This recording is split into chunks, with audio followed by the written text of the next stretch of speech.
Calíbrala.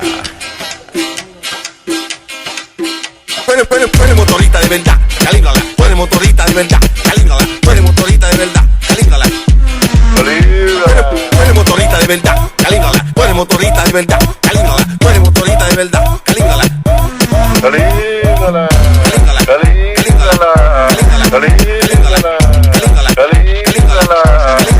A mí no me importa que sea pesada, porque como quiera la voy a calibrar. En la subida o en la bajada, como quiera le doy para allá. Montando motor soy profesional, yo a la motora la pongo a volar. Yo a la motora la pongo a volar. Yo a la motora la pongo a volar.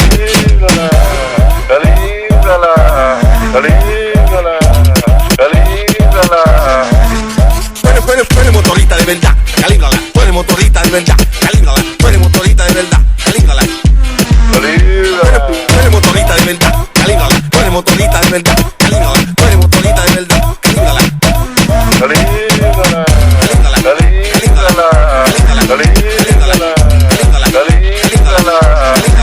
Yo monté a Yulisa, a la Morena y a Floribel. La calibré con gran altura y a ninguna la dejé caer. Y yo a ninguna la dejé caer. Y cuando bajaron ellas me dijeron: son los falles, tú calibras muy bien. Son los falles, tú calibras muy bien. Son los falles, tú calibras muy bien.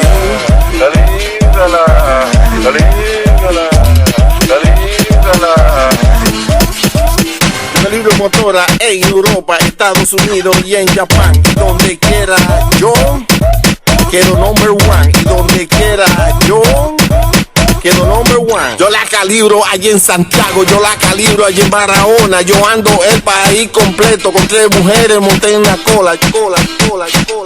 Con 3 mujeres monté en la cola. Tú eres motorista de verdad, calíbrala. Tú eres motorista de verdad, calíbrala. Tú eres motorista de verdad, calíbrala.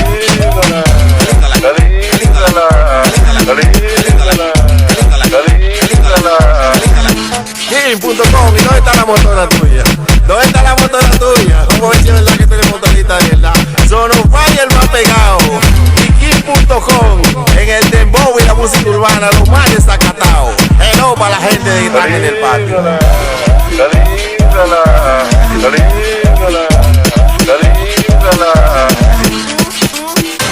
Calíbrala.